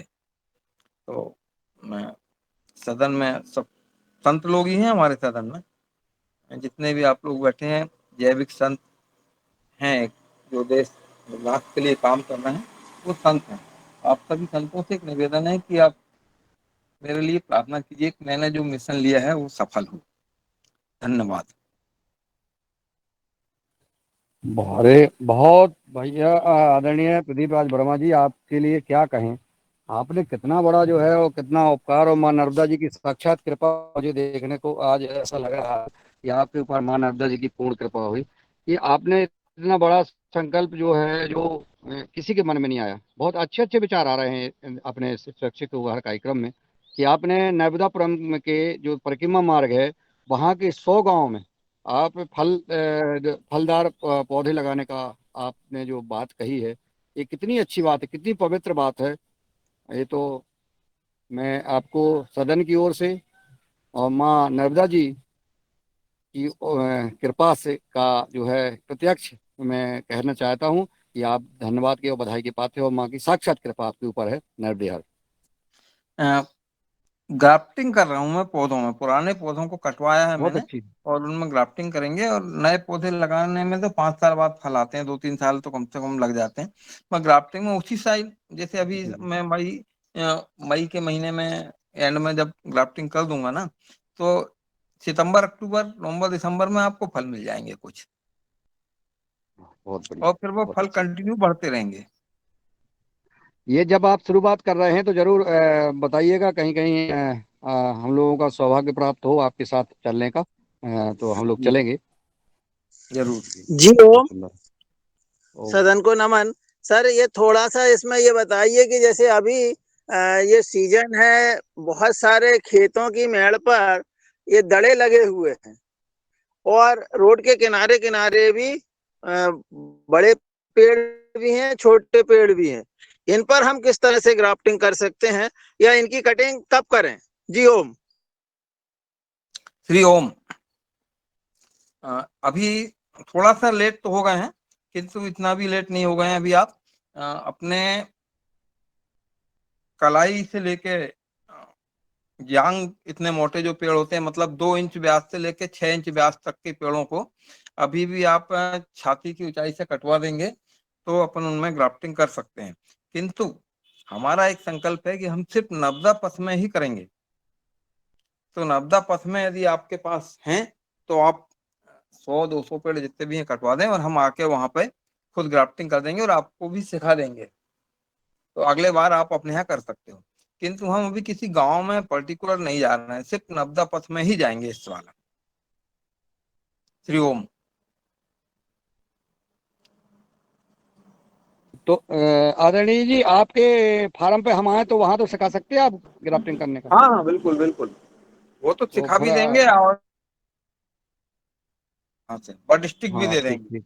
बड स्टिक जी की जी कमी नहीं, जी। अभी भी 50 पेड़ हैं, 50 पेड़ हमने काट के रखे हैं और उसमें कम से कम 5-7 हजार बड स्टिक ज्यादा ही बन जाएंगी। बहुत। तो जी जी अभी तो अपन को 100-200 मतलब ज्यादा से ज्यादा 1000 पेड़ों में लगाना है इस साल, क्योंकि इस बार हमने 2 जिलों में काम किया है। होशंगाबाद जिले में कुछ कटवाए हैं पेड़ और उधर डिंडोरी में कुछ 1500 पेड़ में कटिंग हुई है, तो वहां जाकर के हम करेंगे। जी जी। और और दूसरा, आपने जो कविता डिंडोरी की बात कही है। जी। डिंडोरी हमने, आपने जो कविता की हाँ। हाँ जी बोलिए। जी बोलिए आप। डिंडोरी जो हमने लिया है वो इसलिए लिया है कि डिंडोरी में हम जब परिक्रमा गए थे तो हमको कुछ विशेष अनुभव प्राप्त हुए थे। हमको ऐसा आभास हुआ था कि हमें कार्य यहाँ से शुरू करना चाहिए। वो नर्मदा माई का पहला जिला भी है, इसलिए हमने डिंडोरी का कुछ एक एरिया लिया है। अगले साल से मतलब ये लंबा काम रहेगा, 2-4-10 साल चलेगा यदि माई की कृपा हुई तो। जी बोलिए कविता के बारे में। जी जी, आपको जो सुनाना है वो भी अभी अपने पास 25 मिनट का समय है। तो आप मुझे 2-3 मिनट का समय दीजिए, मैं अपने उस भंडार जी में से जी निकालता हूँ जी ग्रंथ। जी जी जी जी। चलिए, अब जब तक हम आप लोग और चर्चा किसी भाई करिए। बहन का जी जी कोई और संवाद हो। और कल जो है आदरणीय श्राद्ध वर्मा जी का शादी सालगिरह थी, कल बताया नहीं। रात में मुझे कल शायद दिन में एक संवाद के दौरान मालूम हुआ। जब मैंने कल्पना जी खोटले जी की बात कर रहा था मैं, कि देखिए, बालाघाट के जब हम प्रवास पर रहे तो वहाँ जो हमने चर्चा की जन्मदिन मनाने की और शादी सालगिरह मनाने की, तो आदरणीय कल्पना खोटले जी ने शुरुआत करा दी है। आदरणीय प्रकाश जी और हमारी वो बहन, दोनों ने शादी सालगिरह गौशाला में मनाई। ये चर्चा हो रही थी, तो कंचन जी ने ऐसे ही आपस में जाए कोई बात की, मैंने सुन लिया कि क्या कह रहे हैं, तब पता पड़ा कि इनका शादी सालगिरह है। तो सदन की ओर से आदरणीय सर वर्मा जी को शादी सालगिरह की हार्दिक बधाई, शुभकामनाएं। खूब सदा स्वस्थ रहें, सुखी रहें। और आप 27 वर्ष आपकी शादी ये हो गए हैं। और मैंने कल फिर फेसबुक पर पोस्ट तो डाली थी। और अब जो है गिरिराज वर्मा जी जो बताएंगे। जी जी जी। आदरणीय, कल कल मेरी 40वीं वर्षगांठ थी शादी की। अरे यार, वाह, बताओ लो। हैं 40 वर्ष। क्या बात। भैया, आदरणीय आदरणीय भगवान दास कुशवाहा जी को शादी सालगिरह की हार्दिक बधाई, शुभकामनाएं। देख रहे दोनों की, और तो नहीं थी किसी की भाई। बहुत बहुत शुभकामनाएं भैया दोनों को, हाँ, तीनों को भाई, तीनों मतलब ओम चारों को। चारों ओम को। जी, हाँ ओम जी, ओम। 56वीं सालगिरह मेरी निकल गई। बताओ। कितने कितनी चलिए मैं मेरा। जी जी, कविता चलिए, बहुत सुंदर, गुंजा सभी के को हार्दिक विचित्र बधाई, प्रयोग, शुभकामनाएं। चलिए, आदरणीय पृथ्वीराज वर्मा जी। गुंजा के विचित्र प्रयोग के बारे में कविता है मेरे पास, मैं उसको आपको मतलब भेंट करता हूँ। गुंजा नामक एक बेल होती है, इसके बीजों का प्रयोग प्राचीन काल से स्वर्ण तोलने में किया जाता रहा है। इन बीजों को रस्सी के बीज भी कहते हैं। यह रक्त एवं श्वेत 2 वर्णों में होते हैं, कहीं कहीं काले भी होते हैं। इसी गुंजा के संबंध में प्राचीन ग्रंथों में काफी कुछ विचित्रताएं वर्णित हैं। उनमें से कुछ निम्न हैं। दोहों के रूप में वर्णित इन तथ्यों के अर्थ की आवश्यकता नहीं है। तो पहला है, गुंजा की गति कहत हो कौतुक चरित्र अपार, गिरजा सो शिव यूं कहे सब कल्पन को सार। भूत अरु डाकिन प्रेत गण यक्ष वीर बेताल, इस गुंजा के कल्प में कोटिल माया जाल। बहुत चरित्र है यहाँ कुछ सकल कल्प की खान, जो चाहे सोई करे साधन के बलिदान। अब या के साधन करे यथा योग उपदेश, जो साधे सो सिद्धि है कसर नहीं लवलेश। पुष्प होए आदित्य को जो लीजिए है मूल, शुक्रवार की रोहिणी गहन होए अनुकूल। कृष्ण पक्ष की अष्टमी हस्त नक्षत्र जू होए, अर्धरात्रि को जाए के मन की शंका धोए। धूप दीप ले जाए कर धूप दीप ले लाए कर धरे धूप में दूध में धोए, जो काऊ नर नारी के बिजर काटे होए। विष उतरे सब तुरत ही जान पिलावे सोए, जो घिसकर मुख में तबे समा मध्य नर जाए। हाँ जी सब कहे, जोई कहे सो धाय। चतुर लोग या विधि करे कबहु न आवे आँच, एक जड़ी के युक्त सो सबही नचावे नाच। तांबा माही मढ़ाए के कटि में बांधे कोय, नबे मास नारी के निश्चय बालक होए। ध्यान रखना भैया, जिनको बच्ची होती है उनके लिए है ये। तांबा माही मढ़ाए के कटि में बांधे कोय, नबे मास वाही नारी के निश्चय बालक होए। अब काजल सो घिसी आंजिए मोए सब संसार, जो मांग वह वस्तु कछु सो लावे तत्कार। जो घिसी पै के योग में लेपन कीजे अंग, भूत प्रेत अरु यक्षगण लगे फिरे सब संग। घिसके रुई भिगाए कर बाती करे बनाए, फेर भिगावे तेल तो दीपक धरे जलाए। होए अचंबो शयन तब मृत्युक सभा दिखाए, मन में ले स्तुति करे तबहि पूजे पाए। जो घिसिए है घीव सो लेप शरीर बनाए, कैसा ही हो वे हटी जाबे प्रीत लगाए। मेष मूत्र सो रगड़ के जो लेपे दो हाथ, कहे दूर की बात वह सब मानो है साथ। बेल अरकसो युक्त कर अंजय लिए बनाए, भूत प्रेत डाकनी देखत ही भग जाए। खांड संग जो रगड़ के तलवा करे लगाए, आंख मिजत के पलक में सहस्त्र कोर उड़ जाए। जो घिसी आंजे पीक सो जदिस नजर कराए, व्याधि परे सो घुट नहीं कोटिन करे उपाय। जो गुलाब सो रगड़ के नाम लेप कराए, तेई शरीर धड़ी चार में जागे सहज उपाय। फिरी वाको ले तेल सो जो घिसी आंजे हुए, धन दे के पाताल का देवी दृष्टि होए।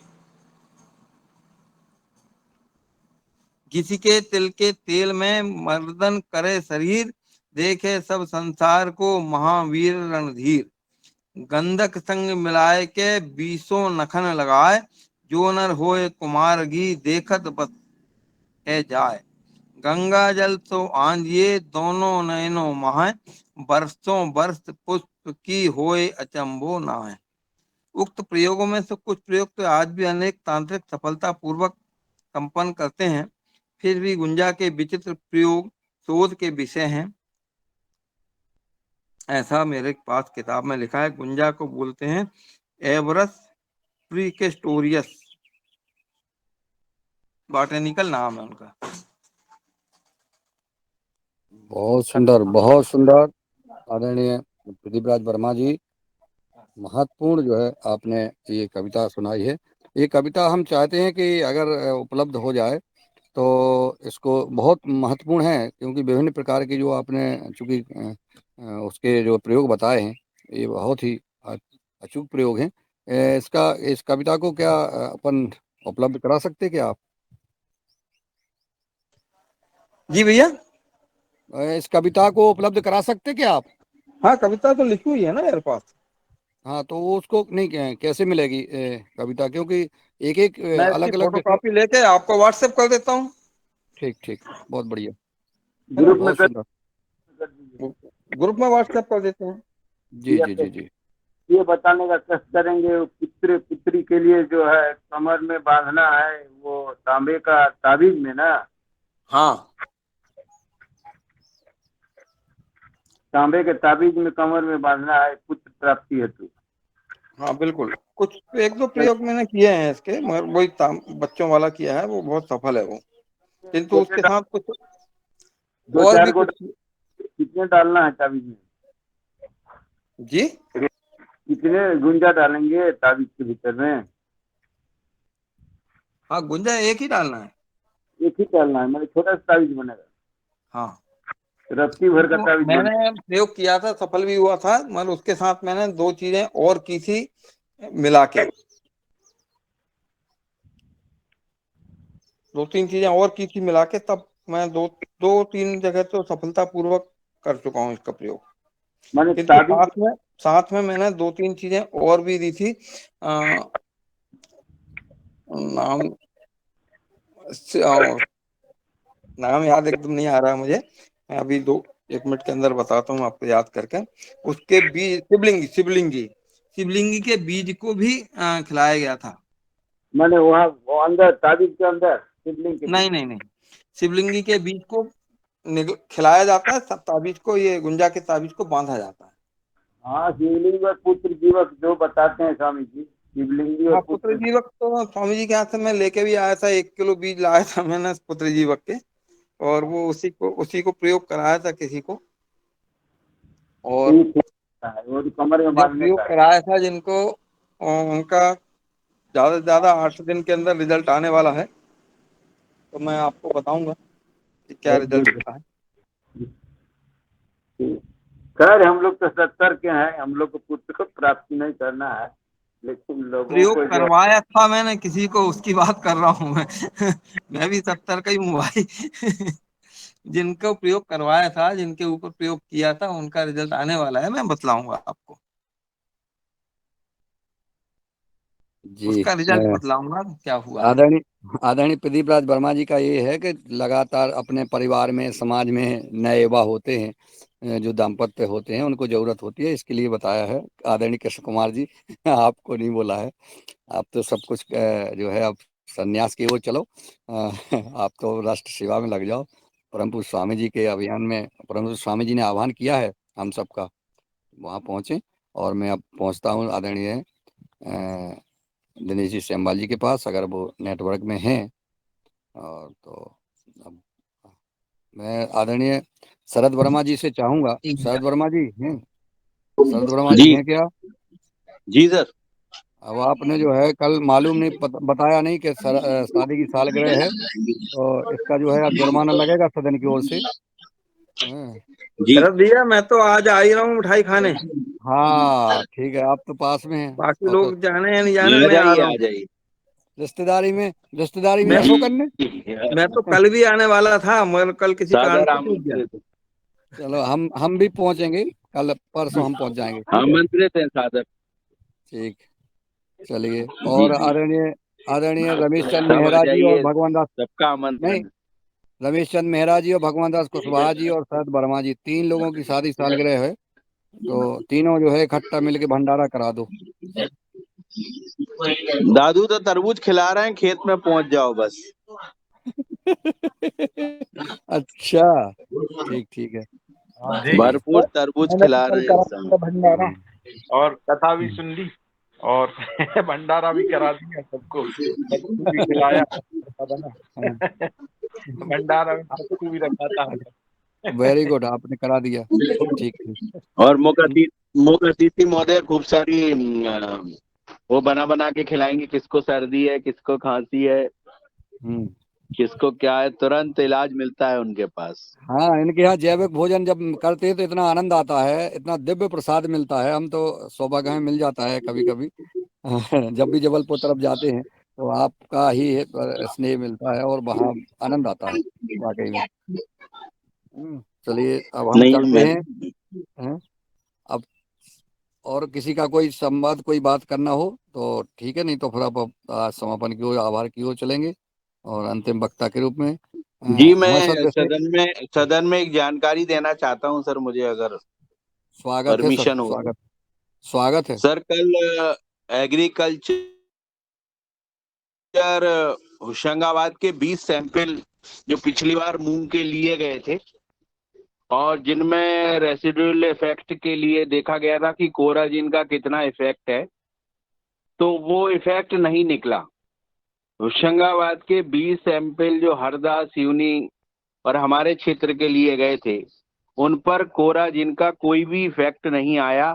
कंपनी ने दावा किया था कि अगर दवा निकल जाए तो उसको दवा को बंद करने का हो गया था एमपी गवर्नमेंट का, लेकिन कल उनके 20 सैंपलों में कोई भी जहर किसी भी टाइप का नहीं पाया गया है। ये है, और कोई अपना चाहे तो लैब अरे में वर्मा जी इस चीज कहाँ को गया? टेस्ट करवा सकते हैं अपने सदन के माध्यम से, अगर ये चीज टेस्ट हो। हेलो जी सर। वर्मा जी रेजिड्यू कहाँ गया? आप लोग खुद ही जान रहे हो कहाँ गया, सर बताइए। इधर वो रिपोर्ट हम नहीं जानते क्या है, आप लोग मुन्नीलाल जी गवर्नमेंट जान रहे हैं। जब मछली मर जा रही है और रेजिड्यू गायब हो गया। सर आप वो बताओ क्या ना, है, सामने किसी आप बैठे किसान ने मुन्नीलाल जी। पर्टिकुलर किसी किसान ने कहीं ज्यादा डाल लिया होगा, लेकिन जो 20 सैंपल लिए गए उनमें नहीं पाई गई सर। तो मैं यही चाह रहा हूँ अरे कि भाई सदन आप के अपना, माध्यम से भी टेस्ट करवाई जाए, आपके माध्यम से भी चेक करवाया जाए, 20 सैंपल इकट्ठे करके। नहीं मुन्नीलाल आप सर आप ही अपने लोग। स्वयं हाथों से 20 सैंपल इकट्ठे करें होशंगाबाद जिले के, और वो अपने सदन के माध्यम से टेस्ट कराएं। ये चीज चाह रहा सर मैं। ये कहाँ पे टेस्ट होगा? ये सर हैदराबाद में है इसकी टेस्टिंग लैब। उसका कितना लगता है टेस्टिंग कराने का? एक पूरे रेसिडुअल इफेक्ट का अगर एक सैंपल चेक कराना तो 10,000 रुपए लगते हैं। तो आप सर, आपके माध्यम से 5 आदमी की कमेटी बना के आप 10 किसानों का सैंपल भेजें। भाई किसी एक किसान ने दवा डाली और मछली मर गई, वो बात अलग है, लेकिन सारे किसान क्यों भुगते हैं उस चीज को? तो ये जरूरी है कि सदन में किसी ऐसी चीज उठती है तो खाने वाले के अंदर नहीं भी होता है तो जहर उत्पन्न हो जाता है। कहते हैं अगर 1,000 बार आप किसी चीज को बोलोगे तो जहर ऑटोमेटिक पेट में बन जाएगा। ये चीज है, तो वो उस चीज को देखना चाहिए। और 10-5 सैंपल सदन को 5 आदमी लेके और उस सैंपलों को भेजना चाहिए, मेरी ऐसी गुजारिश है सदन से। जो इसमें जांच की व्यवस्था हो जाए अपन तो सैंपल भेज देंगे। हाँ, मतलब अपने सदन के, भाई वो एग्रीकल्चर ने किया है, आप अपने माध्यम से अगर अपन मान लो सैंपल 10 जगह के लेके आप भेजते हैं तो सर आपको सही बात पता चलेगी। क्या है, पता चला एक किसान ने, किसी ने ज्यादा मतलब ज्यादा डोज में स्प्रे किया और उसका जो नुकसान हुआ वो अगर बार बार सदन में या बार बार पूरे एरिया में आएगा तो जो 90% किसान अच्छा उत्पादित कर रहा है वो प्रभावित हो जाएगा उससे। तो मैं चाहता हूं कि मुन्नीलाल सर जी इसको अपने हाथ में लें, दिनेश सर लें, जो भी सदन के विशिष्ट लोग हैं, डॉक्टर दुबे जी, अगर इसको चेक करवा के अगर 10 सैंपल वो उठाएं और 5 आदमियों की कमेटी रहे और उसका सही यथार्थ निकले कि कितना जहर है नहीं है। भाई आज डीडीए ने कल वो कर दिया है यहाँ पे अलाउ कि यहाँ पे कोई जहर नहीं है, कुछ नहीं है। अब कल से बच्चों को मूंग मिलेगी, फिर वही क्वेश्चन आएगा कि साहब ये तो जहर वाली मूंग है। तो वो 90% किसान जो जहर एक लिमिट है जिसके उसमें आया है कि इस परसेंटेज से अगर डालता है तो कोई नुकसान नहीं है फसल के ऊपर, तो उसको देखा जाए सर। तो वो मेरी इच्छा है कि सदन में उसको सही ढंग से 5 लोग मिलके कमेटी बनाएं और वो दानों को चेक करवाएं। और सभी लोग अगर पैसा हम भी जो भी पैसा लग रहा है, जो अंश आएगा तो देने को तैयार हैं, और उसको सर चेक करवाया जाए। जी ओ इसमें टोटल कितना खर्चा आएगा? एक सैंपल चेक कराने में 10,000 रुपए। तो 10 सैंपल कराएंगे तो 1 लाख रुपए 1 आएगा। लाख रुपए लगेगा जी। लेकिन 1 लाख हमेशा रुपए। से दिमाग से वो चीज सही हो जाएगी। अब एक अपन अभी 10 किसानों का सैंपल लेंगे, कब लेना है सैंपल? ये मूंग आने पे बस जैसे आएगी अभी 25 दिन बाद। और 25 दिन बाद अपन 10 किसानों का सैंपल कलेक्ट कर लेते हैं, जी ठीक है। जी जी। और और फिर 5 फिर आदमी की अपन रहे, दुबे सर हैं, माइंड दिनेश सर, मतलब 5 लोग ऐसे विशिष्ट लोग हों, वो सैंपल को इकट्ठा करें और फिर वो सैंपल का टेस्ट करवाएं और फिर उसकी हकीकत पे पहुंचे सर। जी नहीं, ऐसा करते हैं आदरणीय शरद वर्मा जी, अभी सरकार ने चेक कराया है, सरकार ने कह दिया है कि कोई जहर नहीं है वो, ठीक है। जी जी जी। अब हमारा जो अपना दैनिक व्यवहार परिवार है या अपना संगठन है या हमारे किसान हैं नर्मदापुरम के जागरूक जी किसान, ठीक जी है, इनकी एक जागरूक किसान की एक टीम बना करके कहीं अपन इसका कलेक्शन करेंगे, इंतजाम करेंगे। 1 लाख रुपए लगेगा और कुछ पहुंचाने उचाने का भी लगेगा, ऐसा जो भी जी लगेगा उतने राशि का इंतजाम करके हमें जरूर चेक कराना है। और ये रिपोर्ट अभी पहले रख ले हैं अपन को, जो डीडी साहब बता रहे हैं, ये जी जी। रिपोर्ट अपन को ले लेना है और फिर वो रिपोर्ट अपन को लेना है और दोनों का अंतर देखना है। अगर दोनों कहीं का अंतर देंगे जी सर। हाँ, फिर अपन सरकार ये को बहुत चैलेंज करेंगे, जरूरी ठीक है है, ना। बहुत अति ये आवश्यक करना है है, सर, क्योंकि करेंगे। यहाँ की जो मैं तो मूंग है सर, कल डीडीए ने अलाउ कर दिया कि यहाँ के मूंग में कोई जहर नहीं है और स्वास्थ्य के लिए 100% लाभकारी है। इस चीज नहीं का है ऐसा। सही जानकारी मिलना चाहिए सर। प्रभारी और महोदय अनुमति हो थोड़ी सी तो। हाँ जी जी, स्वागत है बने सिंह जी। जी। शरद भैया से मेरा निवेदन था कि अपन कौन सी फसल में अगर जेर डालेंगे वो चाहे ज़्यादा मात्रा में डालें या कम में डालें, अगर वो फसल में पाया ही नहीं जाए ऐसा तो कोई संभव है नहीं। और बात चल रही है अपने सदन में कि अपन लोग उसको टेस्ट करवाएं, तो 100 50 ग्राम का सैंपल सभी किसानों से मिलकर के एक ही सैंपल टेस्ट करवा ले सभी का मिला करके, और वो नाम नहीं बताया जाए कि ये किस खेत का है या क्या कहाँ का है, बस आप तो टेस्ट कर दीजिए, केवल सभी बहुत का अच्छा मिलाकर सर, के एक बहुत सैंपल बढ़िया, टेस्ट हो जाए बहुत अच्छा सर। सर और तो कोराजिन अपन को वालों ने पता चल बोला जाएगा। है, पर ये कोराजिन ये कंपनी मैं वालों ने बोला है कि हमारा 6 ग्राम से ऊपर पे काम नहीं करता। कोई भी वजन 6 ग्राम से ऊपर वाला जो जीव है उस पे काम नहीं करता, हमारा गिरगिट भी नहीं मरता है, ये उन्होंने प्रूफ किया है सर। जी कंपनियां प्रूव करेगी, उनको तो पैसा चाहिए। देखो अपन राष्ट्र की चिंता कर रहे हैं। ये सर अपना और सदन चेक करे, वो आपका बहुत जी, अच्छा है कि सभी सैंपल इकट्ठा करें और उसको सभी चेक। सैंपल में सभी सैंपलों में से एक सैंपल तैयार कर लो अपन और एक सैंपल टेस्ट करवा लो केवल। जी जी जी जी जी, बहुत अच्छा, और बहुत अच्छा सर, उसमें बहुत जी सिस्टम ये रहता है कि जब अपन मिट्टी में जो भी डालते हैं वो पाया जाता है रिटर्न में, वो प्रकृति का विधान है। ऐसा तो अपन मानते ही नहीं कि जहर डाल रहे हैं और जहर आता ही नहीं है फसलों में। सर वो तो क्या है, देखिए कंपनी क्या कह रही है, गवर्नमेंट क्या कह रही है और अपन क्या कह रहे हैं, लेकिन अगर अपन गवर्नमेंट टेस्ट कर शरद लेंगे, आपकी अपन अगर आपकी टेस्ट कर लेंगे तो अपना जो अपने अंदर की जो चीजें हैं वो सही निकल के आएंगी। अपन तो खुद टेस्ट करें, अपना सदन टेस्ट करे, सदन मैं के 5 आदमी हो, जी हो। मैं आपकी आवाज का स्वागत करता हूँ। आज की आवाज आपकी आवाज को दबाना नहीं चाहता हूँ, पर कंपनियां सरकार चलाती है, सरकार कोई कंपनियां नहीं चलाती है। कंपनियां चलती है, कंपनियां जो कहती है वो सरकार कर देती है बस। कंपनियां तो पैसा देती है सरकार को। पूरे इसमें वर्ल्ड में सर, वो होशंगाबाद जिला पूरे वर्ल्ड में जी 5 लाख कुंटल कोई भी मूंग पूरे वर्ल्ड में कोई भी जिला नहीं उगाता। सबसे जी अधिक मूंग उगाने वाला जिला घोषित हुआ है।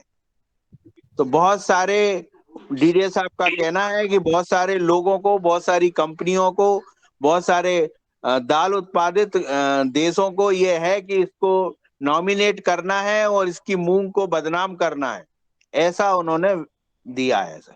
जियो जी जी जी। परंतु टेस्टिंग अपने मैं माध्यम से करवाएं अपन, एक बार पता चलेगा अपन को। जी जी जी जी। मैं सदन जी सदन से निवेदन करता हूं कि मैंने अभी वो वीडियो देख लिया है। मेरे पास वो वीडियो सेव है निरखी गांव का, और वो वीडियो मेरे पास है, सेव है अभी। जी जी तो ये अगर आवाज आ रही हो, देखिए। वो अपने को गेहूं भरवाना है, आज भी अपने लोगों से क्या भरेंगे, नहीं आ रही है? नहीं आई सर, नहीं आई। चलिए, साफ नहीं आएगी। मैं वीडियो मैं ग्रुप डाल में देता शेयर कर हूँ, दीजिए मैं प्रभारी ग्रुप महोदय में जी। डाल देता हूँ। जी मैं ग्रुप में हम डाल देता हूँ। मानते हैं और आपने जो देखा और दिखाया बिल्कुल सही है, लेकिन किसी एक किसान ने अधिक दवा का उपयोग करके 90% किसानों का हानि ना हो जाए, इसके लिए सदन से हाँ, गुजारिश है कि वो अंदर तह तक जाए, उसकी तहकीकात तो एक सुप्रीम कोर्ट की माध्यम तरीके से करे। सदन के 5 लोग वर्मा मिले, जी, उसको टेस्ट करें। जी सर। वर्मा जी, ऐसा हो सकता है कि जैसा बने सिंह ने कहा है कि हम 10 किसानों का थोड़ा थोड़ा सा लेकर के एक सैंपल बना लें। सर हो सकता है, ये बहुत बढ़िया, कोई यही, दिक्कत नहीं है क्योंकि 10,000 में अपन करा भी लेंगे। सर। सर इसमें मैं चाहता हूं सर पवन क्या सर आप? की थोड़ी सी इसमें हेल्प ली जाए, उनका क्या मार्गदर्शन है सर? जरूर। जी। हाँ, भट्ट ले सर कुछ लेंगे कहने उनका अपन। प्रभारी और महोदय जी, आदरणीय एक और डॉक्टर निवेदन था विनोद मेरा। भट्ट जी। प्रभारी महोदय जी, एक और निवेदन था मेरा। जी ये जो जी। सैंपलिंग है उसको ये नाम नहीं दिया जाए कि होशंगाबाद का सैंपलिंग है। आप तो बस उसको टेस्ट कर दीजिए कहाँ का है, बस वो अपन इस वीडियो बात बना को भी के रख गुप्त रखा लेंगे। जाए। हाँ, गुप्त रखेंगे, सील करते जी हुए रख लेंगे बाद में। जी, आदरणीय जी। डॉक्टर विनोद भट्ट जी सादर आमंत्रित हैं। मेरा ये कहना है कि जो सैंपल जब लेंगे आप, तो ये निश्चित करें कि उसने डाला ही डाला है। ऐसा नहीं कि पता चला आपने सैंपल, वो सैंपल जिसने लिए हैं उसमें ये देखना जरूरी है कि उस व्यक्ति ने कोलेजन या जो भी है वो डाला है या नहीं डाला है। अगर वो नहीं डाला तो उसमें तो कुछ आएगा नहीं। फिर ये है कि उसमें एक होता है मिनिमम रेसिडुअल लिमिट होता है, तो वो उसके नीचे होगा। वो जो जो उस कह रहे हैं कि नहीं है, मुझे नहीं लगता ऐसा होगा। ऐसा होगा कि मिनिमम जो रेसिडुअल लिमिट है उसके नीचे होगा। तो ये थोड़ा सा और सैंपल जो है वो कंपोजिट सैंपल जो बने सिंह जी बोल रहे हैं, वो कंपोजिट सैंपल लिया जा सकता है, उसमें कोई दिक्कत नहीं। वो ज्यादा उसमें ये कि ज्यादा नुकसान नहीं होगा। फिर एक ही सैंपल है, एक सैंपल से पता लग जाएगा। लेकिन उसमें एक ही नुकसान होता है कि फिर अगर उसमें वो ज्यादा आ गया तो फिर उसमें ये होगा कि सारे के सारे रिजेक्ट हो जाए। एक ये थोड़ा सा उसमें ये रहता है। जी। जी जी, डॉक्टर साहब, बहुत सुंदर सुझाव आपने दिया है।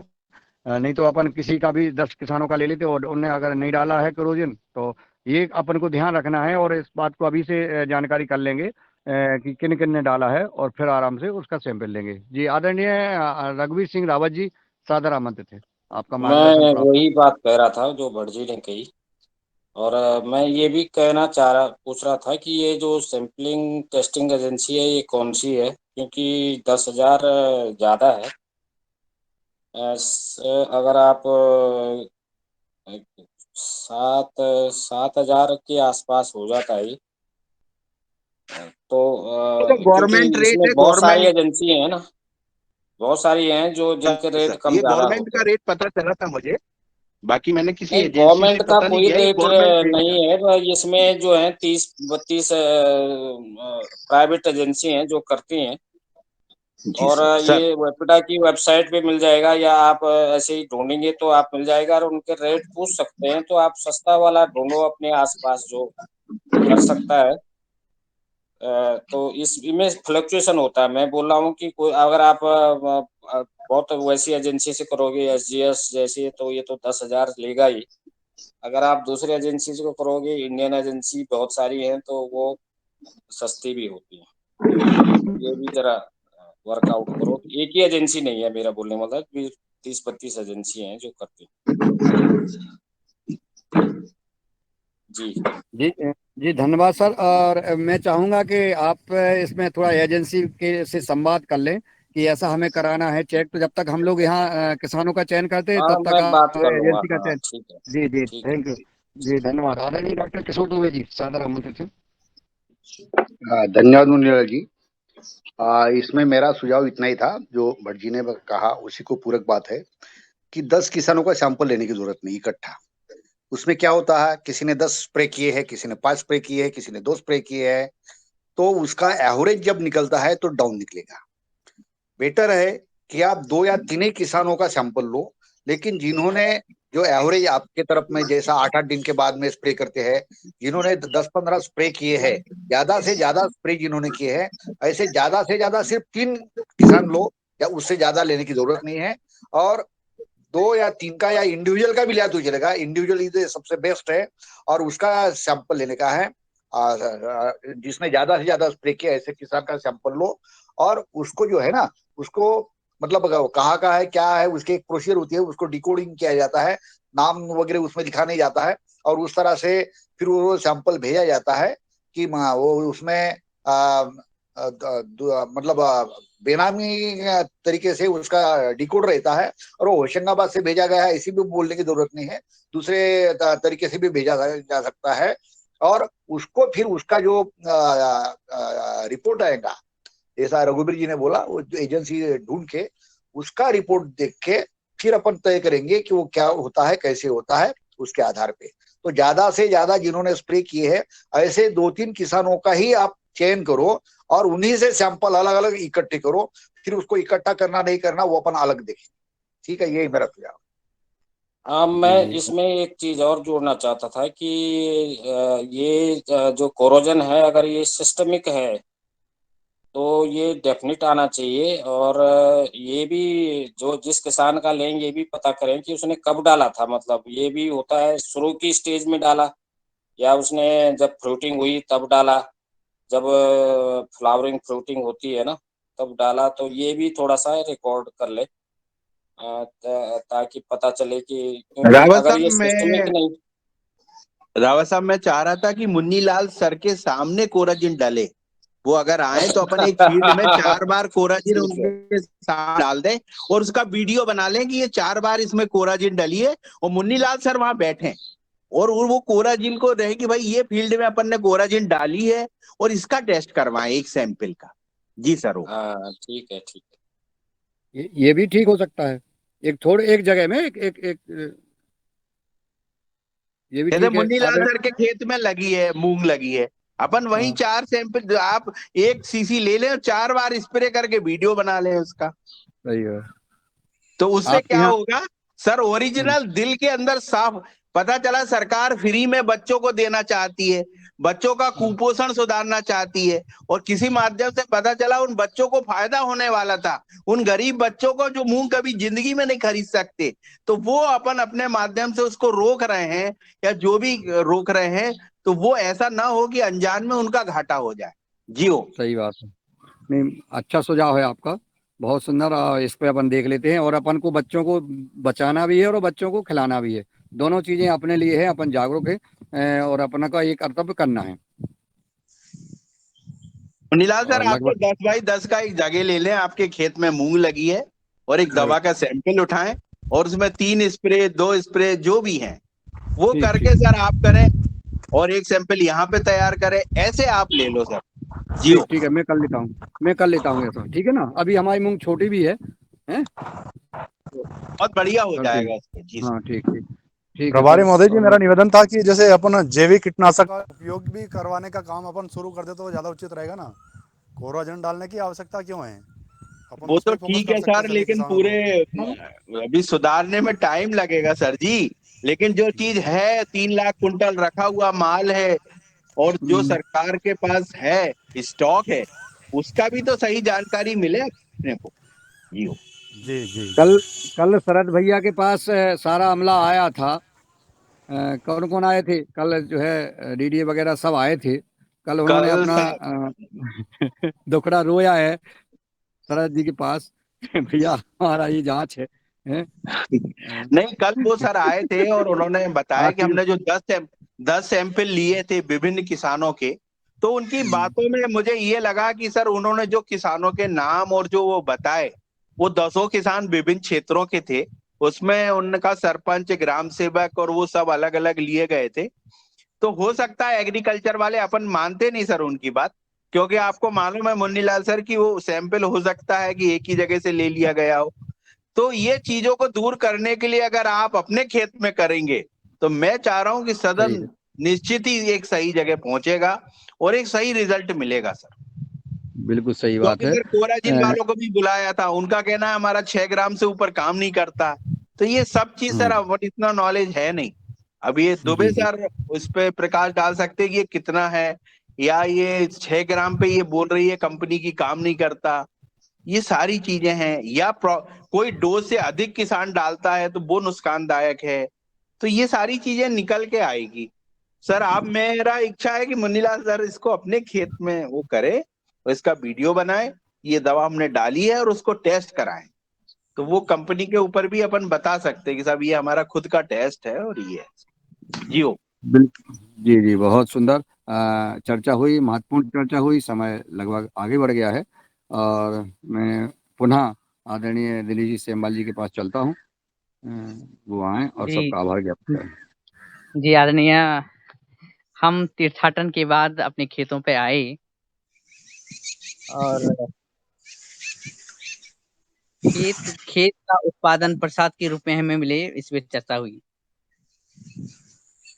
आज की वार्ता बड़ी सुंदर रही। हमारे मुख्य अतिथि जी आदरणीय श्री भगवान दास कुशवाहा जी ने अपने तीर्थाटन से अलग अलग पहलुओं को छू करके हमें चर्चा के लिए उपस्थित किया और हमारी आज की योग शिक्षिका जी ने भी सुंदर योग कराया और अंत में हम कोरोजन पे चर्चा कर रहे हैं। वास्तव में अगर देखा जाए तो एक कविता याद आती है कि आग का खेल अच्छा नहीं होता, जहर तो जहर है। ये बात सही है कि जो स्टैंडर्ड हैं केमिकल फार्मिंग के, वो डालने में, और अगर उसका सदुपयोग किया जाए तो हम